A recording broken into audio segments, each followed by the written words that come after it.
உலகம் முழுவதும் உள்ள சன்லைஃப் தொலைக்காட்சி நேயர்களே, உங்கள் அனைவருக்கும் வணக்கம். இது நாட்டு மருத்துவம், நலம் தரும் மருத்துவம், எல்லோருக்கும் ஏற்ற பக்க விளைவுகள் இல்லாத பாதுகாப்பான பணச்செலவுகள் இல்லாத மருத்துவம். எளிய மருந்துகளை இந்த நிகழ்ச்சியிலே நாம் ஒவ்வொன்றாக பார்த்து பழகி பயன்பெற்று வருகின்றோம். இன்று சில மருத்துவ குறிப்புகளை நாம் தெரிந்து கொள்வோம். முகத்துக்கு அழகு 2 கண்கள்.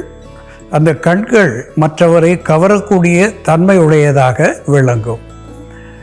மின்சாரம் பாய்கின்றது போல ஒரு ஈர்ப்பு சத்துவத்தை ஒவ்வொருவருக்கும் கடவுள் அந்த கண்களிலே கொடுத்திருக்கின்றார்.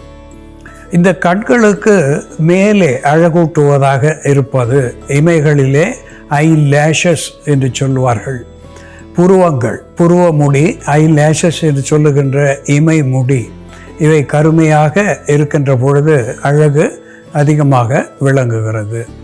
இந்த முடி சரியாக வளராத நிலையிலே கேஸ்டர் ஆயில் என்று சொல்லக்கூடிய விளக்கெண்ணெய், அதனோடு அலோவேரா என்று சொல்லக்கூடிய சோற்று கற்றாழையினுடைய விழுது, கேஸ்டர் ஆயில் என்கின்ற விளக்கெண்ணெய், சோற்று கற்றாழை விழுது, சிறிது ஆலிவ் ஆயில், இவை மூன்றையும் ஒரு சேர குழைத்து ஒரு துணியினாலேயோ ஏதேனும் ஒரு ப்ரஷ் என்று சொல்லுகின்ற தூரிகையினாலேயோ எடுத்து ஐ லேஷஸ் என்று சொல்லுகின்ற இமை முடிகளின் மேலே படும்படியும் புருவ முடிகளின் மேலே படும்படியும் இரவு தடவி வைத்திருந்து காலையிலே குளித்து விடுவது. இப்படி சில வாரங்கள் செய்வதனாலே கண் இமை முடி என்பது அடர்த்தியாக, கருமையாக, அழகாக வளரும், முகப்பொலிவும் ஏற்படும் என்பதை சுட்டிக்காட்ட விரும்புகின்றேன்.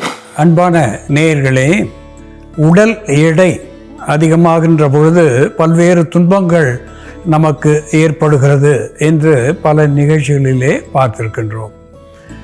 நம் உடல் எடையே நமக்கு ஒரு நோயாக அமைவது வழக்கம். இந்த உடல் எடையை குறைக்க மூட்டு வலி, இடுப்பு வலி, மூச்சு திணறுதல், இப்படிப்பட்ட நிலை, இரத்த அழுத்தம், இது போன்ற துன்பங்களிலே இருந்து நாம் எளிமையாக விடுபடலாம். இந்த உடல் எடையை குறைப்பதற்கு மிக எளிமையான ஒரு மருந்து என்று சொன்னால் அது கிரீன் டீ, பசுமை தேயிலை. இந்த கிரீன் டீ என்று நாம் கடைகளிலே பெறக்கூடிய ஒன்று. அந்த தேயிலையை வாங்கி காலை மாலை என்று 2 வேளை இந்த பசுமை தேநீரை சில வாரங்கள் பருகி வருகின்ற நிலையிலே நாளடைவிலே உடல் எடையிலே குறைவு ஏற்படும். தேவையற்ற கொழுப்பு சத்துவத்தை கரைக்கக்கூடிய கட்டாச்சின்ஸ் என்று சொல்லக்கூடிய வேதிப்பொருள் இந்த பசுமை தேயிலையிலே அதிகமாக இருக்கின்றது. இந்த கட்டாச்சின்ஸ் என்கின்ற வேதிப்பொருள் ஒரு ஆன்டி ஆக்சிடென்ட் என்கின்ற மருத்துவ குணத்தையும் பெற்று புற்று வாராமல் தடுக்கக்கூடிய ஒன்றாகவும், கொழுப்பு சத்துவத்தை கரைக்கக்கூடிய ஒன்றாகவும், கல்லீரல், மண்ணீரல் இவற்றுக்கு பலம் தரக்கூடிய ஒரு ஹெப்பாட்டோ புரொடெக்டிவ் என்கின்ற மருந்தாகவும் இந்த பசுமை தேநீர் என்கின்ற கிரீன் டீ நமக்கு பயன் தரும் என்பதை மறத்தல் ஆகாது.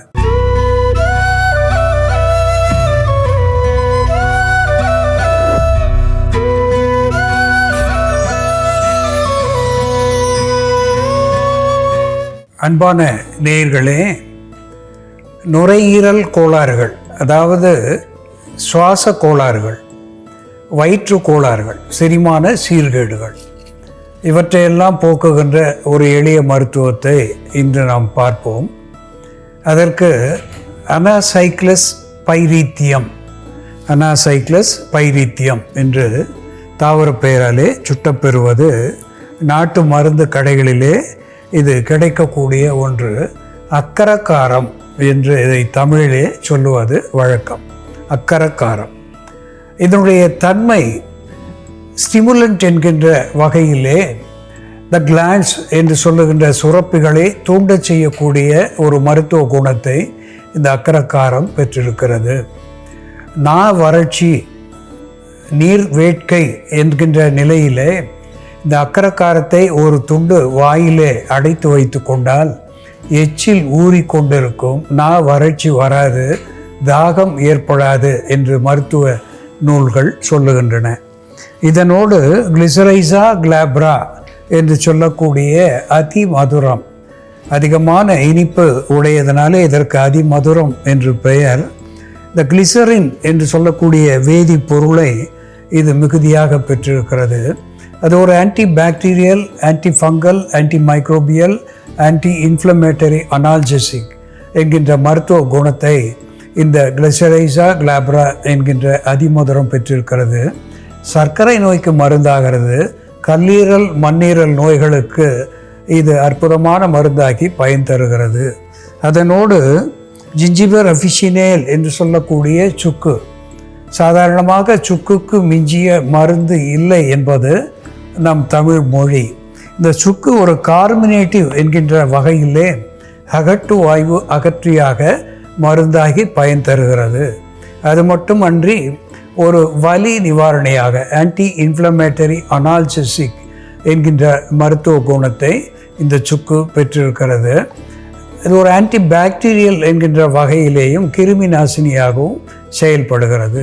அதனோடு பிப்பர் லாங்கம் என்று சொல்லக்கூடிய திப்பிலி ஒரு ஸ்டிமுலண்ட் என்கின்ற வகையிலேயும் ஒரு டீகன்ஜஸ்டன்ட் என்கின்ற நிலையிலேயும் நெஞ்சக சளியை கரைத்து வெளி தள்ளுவது மட்டுமல்லாமல் ஒரு டைஜஸ்டிவ் டானிக் என்கின்ற வகையிலே செரிமானத்தை தூண்டக்கூடியதாக விளங்குகிறது. இவற்றோடு பெட்டல் லீஃப் என்று சொல்லுகின்ற வெற்றிலை, இந்த வெற்றிலை சாதாரணமாக நாம் செரிமானத்துக்காக பயன்படுத்தக்கூடிய ஒன்று என்றாலும் இது சளியை தணிக்கக்கூடிய ஒன்று, வீக்கத்தை கரைக்கக்கூடிய ஒன்று என்பதை நாம் மறத்தல் ஆகாது. அன்பான நேயர்களே, இந்த அக்கரக்காரத்தோடு வெற்றிலை, அதிமதுரம், திப்பிலி சேர்ந்து எப்படி மருந்தாகிறது என்று நாம் செயல்முறையிலே பார்ப்போம். வாருங்கள் நேயர்களே, நாம இன்னைக்கு அக்ரகாரம் மற்றும் வெற்றிலையை பயன்படுத்தி குழந்தைகளுக்கு ஏற்படக்கூடிய சளி தொந்தரவு, அஜீரணம், நாவறட்சி, தொண்டையில் ஏற்படக்கூடிய சதை வளர்ச்சி, உள்நாக்கு வளர்ச்சி போன்ற பிரச்சனைகளை சரி செய்யக்கூடிய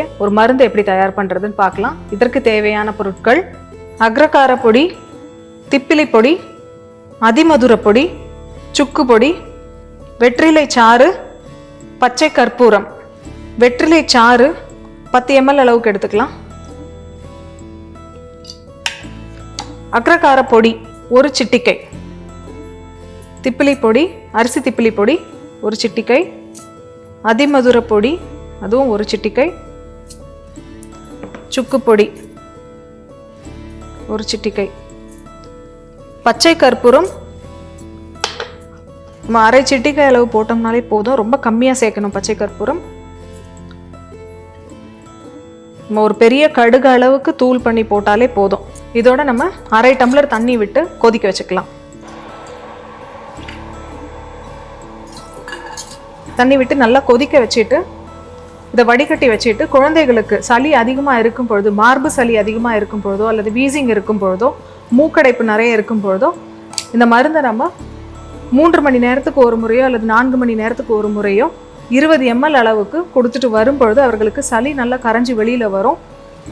சில குழந்தைங்களுக்கு பார்த்தோம்னா டான்சிலைட்டிஸ் இருக்கும், அவர்களுக்கு தொண்டையில் சத வளர்ச்சி இருக்கும், அதனால அவர்கள் குரட்டை விட நேரிடும். தூங்கும்போது குரட்டை சத்தம் வரும், மூக்கு வழியாக விடுறதுக்கு ரொம்ப கஷ்டப்படுவாங்க. அப்படி இருக்கும்போது நம்ம இந்த மருந்தை தினமும் 2 வேளை காலை மாலைன்னு 20 ml அளவுக்கு குழந்தைகளுக்கு கொடுத்துட்டு வரும்பொழுது தொண்டையில் ஏற்படக்கூடிய சதை வளர்ச்சி கம்மியாகும், உள்நாக்கு வளர்ச்சியும் குறையும்.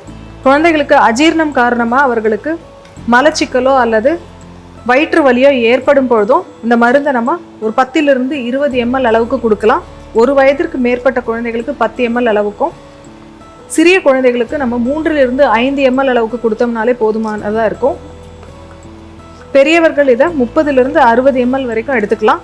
நாவறட்சி இருக்கும் பொழுது அக்ரகாரத்தை நம்ம ஒரு சிறிய துண்டு எடுத்து வாயில் அடைச்சி வச்சுக்கிட்டோம்னா இது உமிழ்நீர் பெருக்கியாக செயல்பட்டு நாவறட்சியை போக்கும். அதே போல் நீர்க்கோவை இருக்கும்பொழுதும் அக்ரகாரத்தை நம்ம வாயில் இட்டு மென்னிட்டு வரும்பொழுது சைனசஸில் இருக்கக்கூடிய அதிகப்படியான நீரை வெளித்தள்ளக்கூடிய மருந்தாக இது செயல்படும்.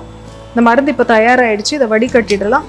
ஆஸ்துமா, வீசிங், பிராங்கைட்டிஸ் போன்ற பிரச்சனை இருக்கிறவங்களும் காலை மாலைன்னு 2 வேளையும் இதை 30 ml அளவுக்கு சாப்பிடலாம்.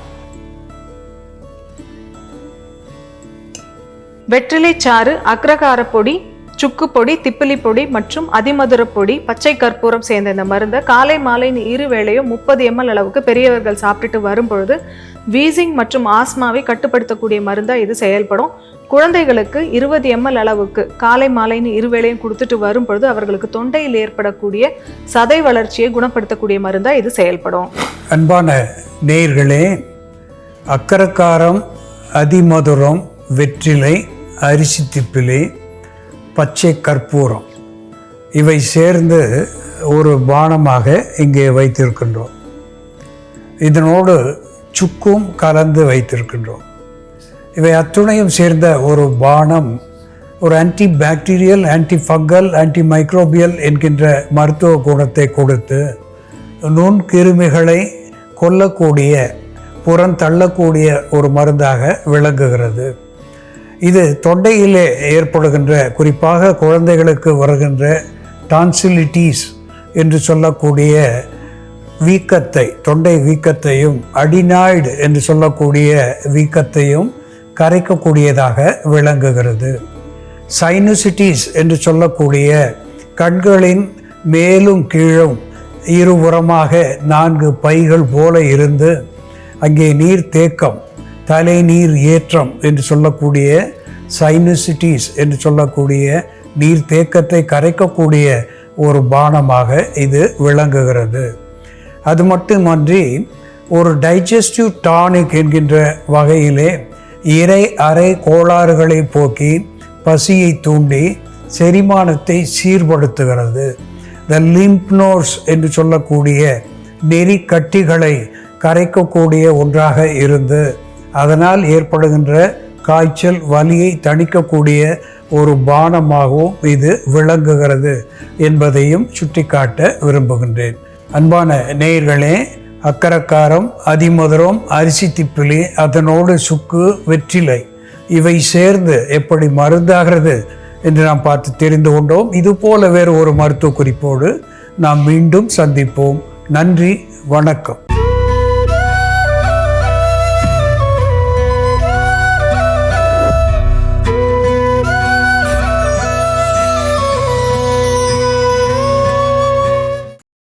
இன்னும் பல வீடியோக்களை காண சன் லைஃப் சேனலை சப்ஸ்கிரைப் பண்ணுங்க.